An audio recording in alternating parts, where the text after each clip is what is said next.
I want to express to you a great welcome to the beautiful and historic Select Theater in our concert, Sonic Impressions. You can check your handouts you picked up, and it has long explanations there about what that Sonic Impressions mean. But in Texan, it just means we're going to play some really fine music for you tonight. Have you ever seen a movie without music? The answer is no. I see the heads out there. Because music is the one that sets the mood and gets it going. And the band is so glad you've chosen to honor us with your presence tonight. I want you to know the audience is certainly the wind beneath our wings for the concert. I got a challenge for y'all tonight. Yesterday afternoon, we had a sellout crowd. I think every seat in here was filled. And the enthusiasm of the audience kind of turns us on. It's like saying sickle to a dog. So I want to see, folks, how loud can you clap?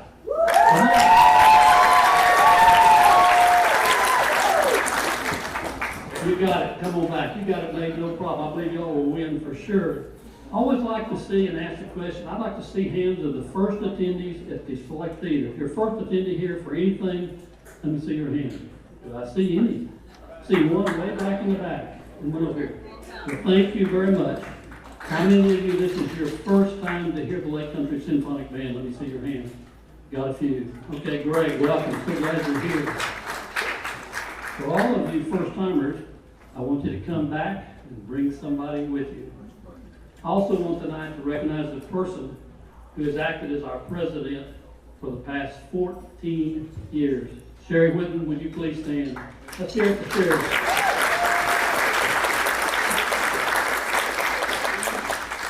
During that 14 years, other than picking the music or directing from the band, she's done most all of the administrative duties, things to keep the band going and keep it operating. And the band and the others, thank you very much, Sherry, for doing that. Recently, it came to our mind that she was doing all of that stuff, and the band reached a decision that we would elect a board of governors. And so we have done that now, and we set up our bylaws, and we're ready to operate more professionally than we have in the past as an organization.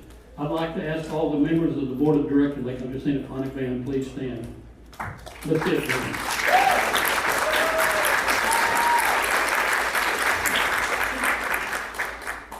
I want to remind all of you here, some that have been here for the first time, but the Select Theater is home to the Lake Country Symphonic Band and the Lake Country Playhouse. But that's certainly not all that this Select Theater does, because it has something going on nearly every day, movies and other performances. So be sure and check the Select Theater website and find what's going on, the spots you want to come to. And you might try, we did recently, Tuesday night, 50-cent movies. We saw the Lion, what's the name of it? Yeah, the second-hand Lion. Can we come up with it?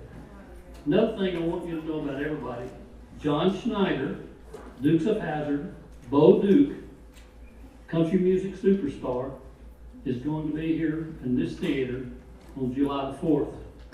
First, you'll have a chance of introduction with him, to speak to him and him to you, and then you'll have a chance to watch his patriotic movie, To Die For, and then he'll perform music.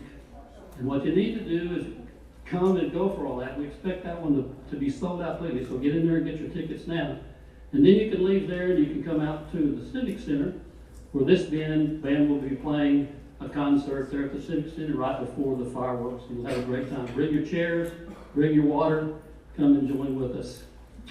Our sister organization, Lake Country Playhouse, will be presenting a summer and a fall play. I don't know right now what those will be. And also the band will be doing concerts in October and December. Ladies and gentlemen, boys and girls, please stand for the national anthem. And I proudly present the Lake Country Symphonic Band under the direction of Mike Holbrook.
Yeah, Lydia just said usually she doesn't let me have it back and it drops into her area. Well, good evening and welcome to our second performance of this, I guess it's still considered a spring concert, although it's Texas and spring happens sometime around January 15th to next week. So we are glad you're all with us tonight. We've got a really, really great program for you with some very special stuff happening in the second half, so you might want to stick around for that. Just in case you don't want to, the doors will be locked.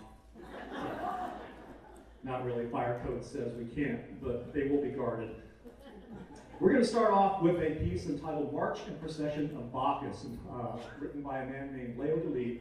Lived from 1836 to 1891, studied composition at the Paris Conservatory, and his composition teacher was a guy named Adolphe Adam. You may not know the name, but he wrote Oh Holy Night. There we go. Yeah. That's the reaction I'm looking for. Thank you very much. March and Procession of Bacchus takes place in starting the third act of his ballet Sylvia, which was taken from a play written in 1573 entitled Aminta. An Aminta is a nymph, which is a mythical creature. The story revolves around her escapades with hunting and love, and it's a redneck story, set amidst Greek mythology, so it's going to be in southern Greece. Now, when it was choreographed for the ballet by Frederick Ashton in 1952, he pretty much summarized the plot as boy meets girl, girl captured by bad man, girl restored to boy by God.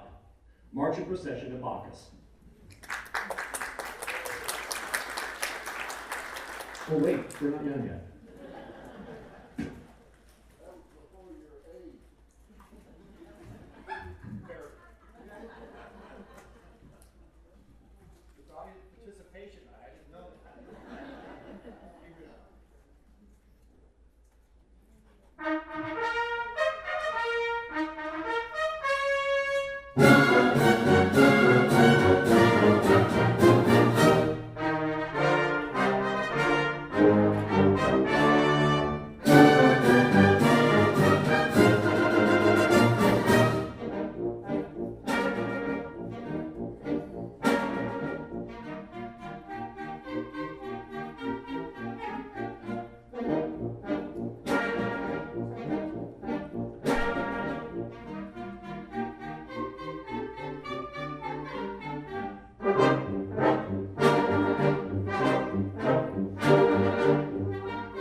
That's a rough part for the tubas and low brass back there because they're just going boom, boom, boom, boom, boom, boom, boom, boom. So we let them stand up every now and then because they're always hidden in the back, but they're pretty much the engine room of what's going on back there. The percussion's the heartbeat.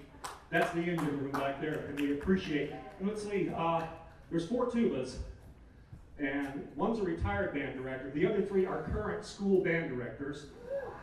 In the euphonium, we've got 1 current school band director. How many band directors or former directors, or just teachers in general, are in the band? Teachers, just former or working now as teachers. Private teachers, private teachers. This is why it's important to keep music in the schools, keep them fed. Now it is time to bring my co-conspirator for the Light Country Symphonic Band, Mr. Kelly Bennett.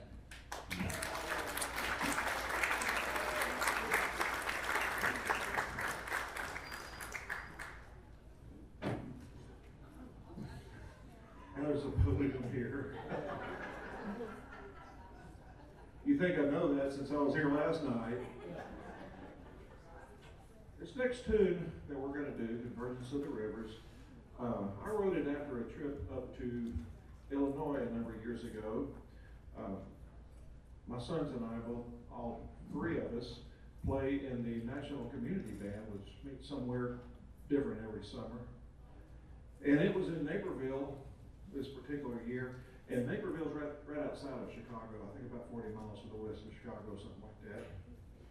And I got an opportunity to see a lot of the big rivers that happen up there. There's like the Ohio and the Missouri, and what's that other one? The Mississippi. I got to say it right, Mississippi. And so that kind of gave me the inspiration to write this. It was an interesting trip. For some silly reason, we decided to drive up there. And the day before we left, the fuel pump went out on my truck. And we couldn't fit 3 people, 2 tubas, and a trombone in a Chevy Impala, so we had to take a truck. Well, my father had a bright idea. He said, son, why don't you just take your camper off your truck, put it on mine, and drive it up there? Well, his truck spent about the first 20 years of its life pulling a shrimp boat down to the coast. It had big rust holes in it. In the floor, you could almost do the Fred Flintstone act. And I think it still has some shrimp nets in the back. We had to make way for it, to put our tubas in there. And here we show up in Naperville, and we get to the venue, and there's a Lexus over here, and a Cadillac over here, and a Lincoln over here, and a BMW over here. And we showed up in the shrimp truck, looking like the Beverly Hillbillies coming to town. The only thing we were missing is a big rocking chair in the back, or Granny sitting back there. Anyway, enough rambling on. Here is Convergence of the Rivers.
back over to Mike Holbrook.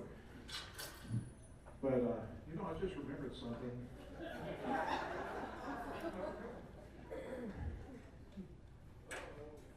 Yeah, a ham left the hospital the other day.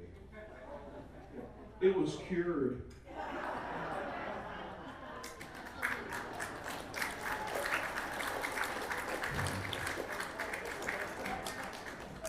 He'll be here all week. Try the buffet and tip your waitress. Our next piece was commissioned by this band 10 years ago, back in 2014. And the composer is a gentleman who was in the audience yesterday. We're doing 2 of his pieces on the program, both in the first half. I should have done it one in one half and one in the other to make sure he stayed, but he did stay. Dave Loverunt is a member of the Dallas Winds, fabulous saxophone player, excellent composer and arranger, and he also plays in the, probably get the name right, but the Dallas Saxophone Quartet, and an Irish eclectic band called Skyland. And they're very fabulous Irish flute player, keyboard artist, and sax player in that. But we know him best as a composer, and he wrote this for us, The Long March Home. At that time, he knew that I had done a lot of Civil War reenacting. And the cover of this piece, if you go to the Loveberg Music website, is the monument for the 54th Massachusetts, which is one of the first colored infantry regiments in the movie Glory. If you've seen that, that was the 54th. And so, they have to head to the power raid in a second. It's probably my cue to stop talking and start conducting. If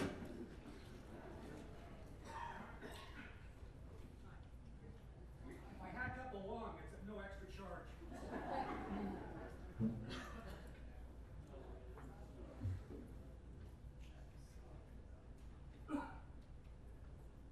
No, what was sweet is it wasn't open.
I was watching a talk on YouTube over the week, and a guy that was doing the talk had a music stand just like this that he had his notes on, and I noticed that right there, and I'll do it from this side so you guys can see it, right there was a cup holder. So we're going to be passing the bucket at the intermission. I don't need much of a cup holder. Gold plated will be just fine. No, really, I think it's going to be a good idea from this point on.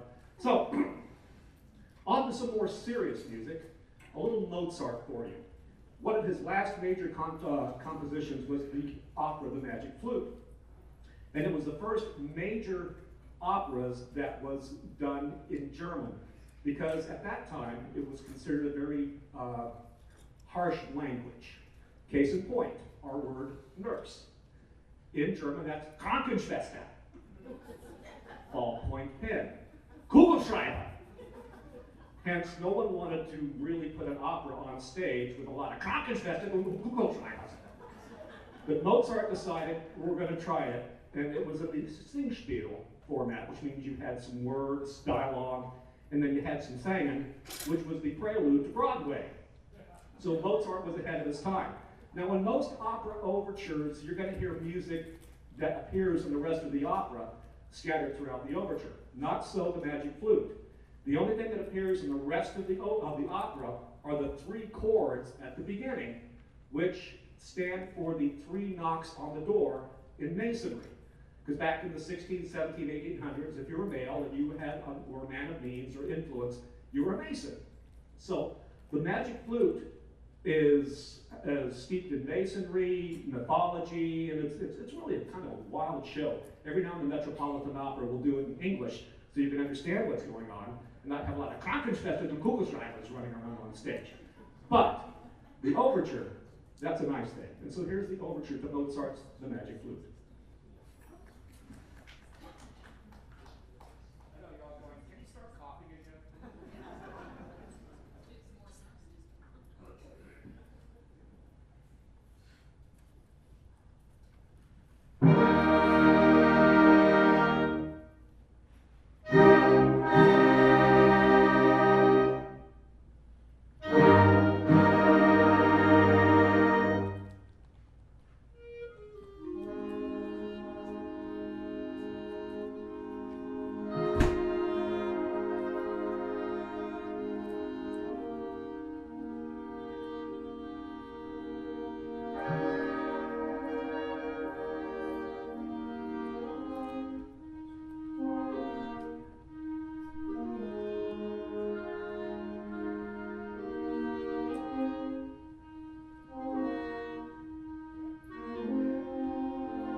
you just need to blow a little carbon out of the valves.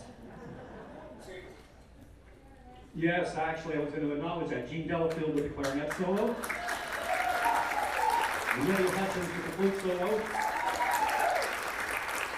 And the rest of the band with Mozart. So I put the Mozart at this particular point in the program because it's about to be followed by, as I said on Monty Python, something completely different. You will notice that this is also written by Dave Lovren, and it is an original composition, and it is entitled Minor 49er. It's not a misprint in your program, it's M-I-N-O-R. It is not a young minor. We're speaking about music here, and so quick music lesson. You have major keys and you have minor keys. For example, Jaws, minor key. Minor key introduces foreboding, dread, something bad's going to happen.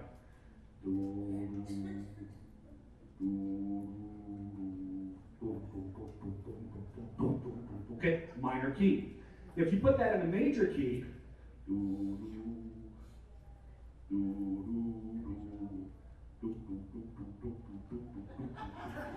then you get what Baby Shark grows up to be, a happy shark. It's like, your son waited too long on that raft, so I pushed him back to shore for you.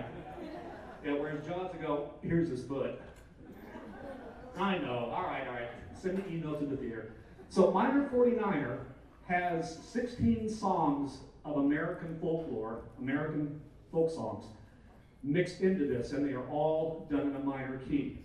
It's difficult to play because your mind does not hear it that way. Your eyes see the music, muscle memory makes you do the fingerings, and your brain is going, it's not supposed to sound like that. And you will see what I mean. You will hear what I mean, too. Feel free to cringe.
I'm whooped, I'm giving it to Kelly.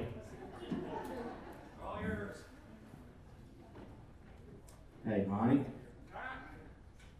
Due to our Amazon points, you've got a cup holder coming.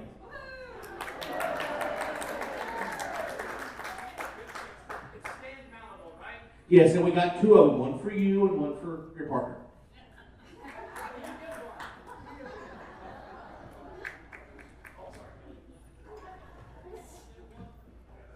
You can wait now. Oh, I tell you what, working with that guy, woo, it's kind of like a circus sometimes. This next tune is from the circus. It's a circus march by Russell Alexander. Wrote a lot of them. Was one of the big circus leaders of the early 20th century. And I found out something about the circus. Yeah, I found that cannibals do not eat clowns. They say they taste funny.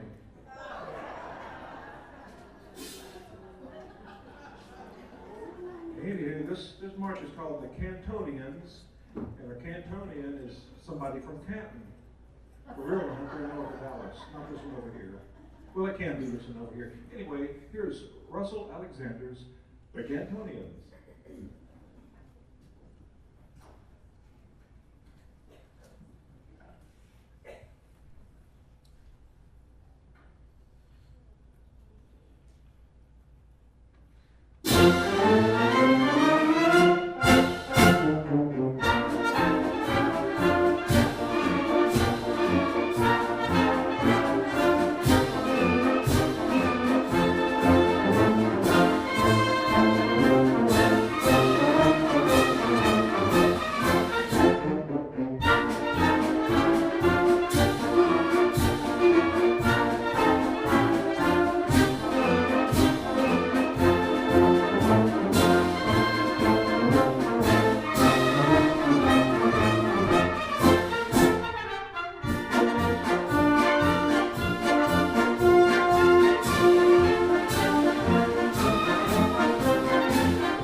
intervention, and then we'll be right back.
that one was fun. The opening, the way that opens like that, it's not the way it's written in the music. We added that in because it's like, I mean, you gotta have that. And we've been rehearsing it on carpet for 12 weeks. And the first time they got to hear it in all its glory was yesterday afternoon. And all through the rehearsal process, they've been telling us, listen, I need y'all to have some attitude when you're.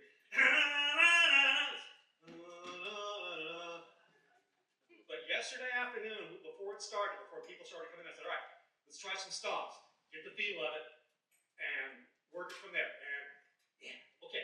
So now we're going to change some gears and go with a very traditional Scottish song that also made its way into Irish music history. The piece is entitled Celtic Farewell, but its origins come from the Scottish tune The Parting Glass, which before Robert Burns wrote Auld Lang Syne, it was the song of farewell. Or if you're leaving, or if you're just, a death in the family or something, the parting glass was something that in hospitality you served to a guest just before they left. So the Scots were the original one for the road bunch. And then the Irish took it over, and we saw where it went after that. But it's a lovely little piece. The melody is kind of woven around an original bit at the first, and then it gradually comes into a version of the parting glass. And I'm going to try and do this again. I started singing it a little bit higher than I should have yesterday, and about the second line I'm thinking this can go one of two ways. It's going to be like an Irish tenor, or it's going to end badly. So I'm going to try and start it a little bit lower in pitch today. All the money that I had, I spent it in good company, and all the harm that there I did, at last it was to none but me. And all I've done for want of wit, to memory now I can't recall. So fill to me the parching glass. Good night, and joy be to you all.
introduce you to Marty Burnett, former Marine Aviation, retired American Airlines pilot, nephew to Lillian Williams. And when did you start piping, lad? Let's see, 1987. A fair piece ago. I wanted to do this piece years ago, but I didn't have pipe connections. And then Wayne said, well, Lillian's nephew does the electronic thing when he's not doing the real pipes. And he does have real pipes. The problem is, every now and then, and this is serious, okay? I'm very serious what I'm about to say, so don't snigger a little bit. You have to get a new bag every now and then and keep it lubricated. And his new bag has not been firmly moistened. So he's got the electronic pipes, which they're German Deggerer pipes. But we stumbled on this and they said, you want to come out and do it? I said, well, yeah, so thank you so much. You got another one for us? Would you want one? Yeah. Okay, here we go. What you got? How about Farewell to the Creeks? Farewell to the Creeks, Marty Burnett.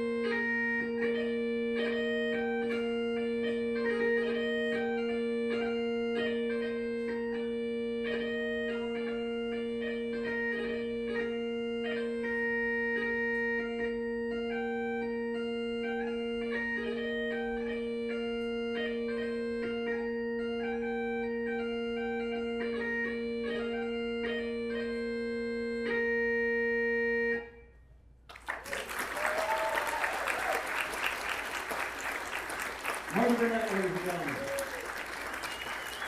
Marty's going to sit in a comfortable chair up here for the remainder of the concert. Afterwards, he'll be available for pictures, or if you'd like to talk to him about electronic pipes, do not ask him that one question. Think about it. The answer is yes. You just need to figure out what the question is. So, we're going to continue with a little bit farther south on the European continent. España Cañe means Gypsy Spain. Originally written by Pascual Marquina in 1923, it's probably got arguably the most familiar 8 bars of Spanish music ever, which evokes the sights and sounds of the bull ring. So we're going to give you a little España Cañe.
I just have to remember I'm wearing a red shirt.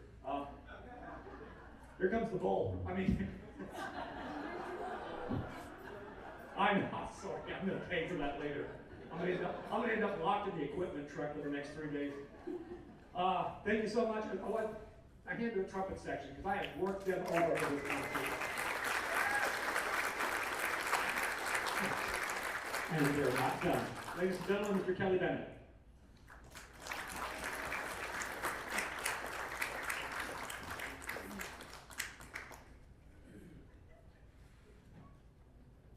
Well, I tell you, no respect. I tell you what I put up with this guy. He's a lot of fun to work with sometimes.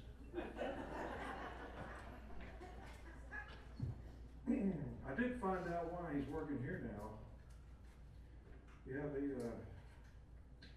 they let him go at the orange juice company. Yeah, he couldn't concentrate.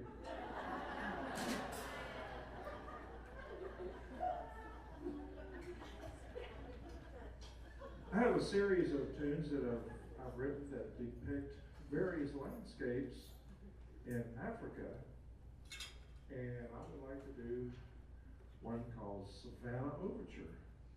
Here it is, Savannah Overture.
players had quite a workout. Just had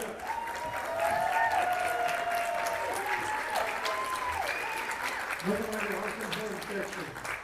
All right, I hope you all enjoyed that. I hope you are enjoying the concert. I hope you'll come back for many more. Is there anybody in here who used to play a band instrument? Yeah, why aren't y'all up here on stage with us? Yeah, we rehearse on Thursday nights at the high school when they let us, and we're very grateful for the opportunity to have this band hall at the high school as a rehearsal space. It's an awesome band hall. It's a palace of a band hall. When I was a band director, I always worked in trailer park of a band hall.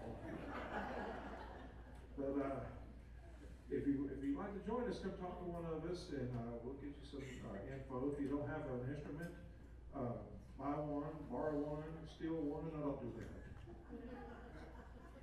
Unless you can do it and not get caught. But we'd love to have you come and join us. I'd like to turn it back over to the one and only Mike Holbrook.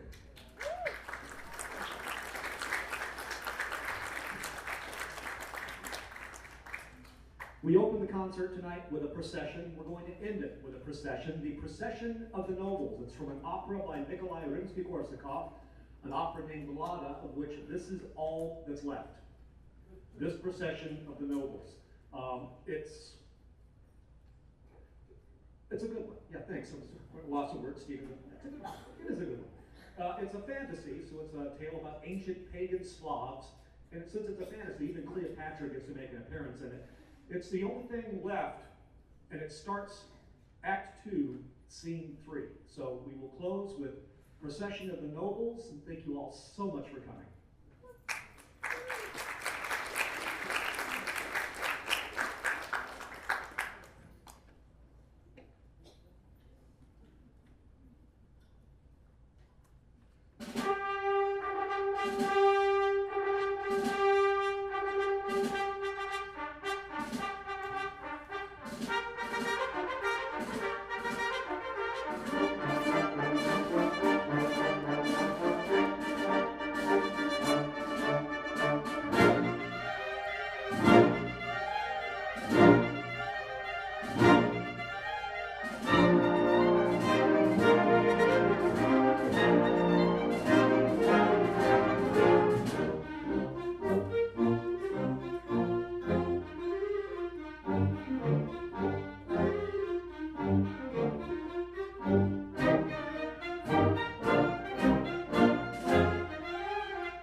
Well, congratulations, you all were small in numbers, but you definitely had as much, if not more, enthusiasm than yesterday afternoon's crowd, and we thank you.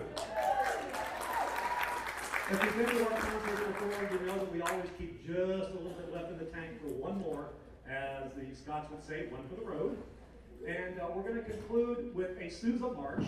It was commissioned, actually not, well, yeah, it was kind of forced on him. He did a concert in Denton in the late 20s, early 30s, of the 1930s.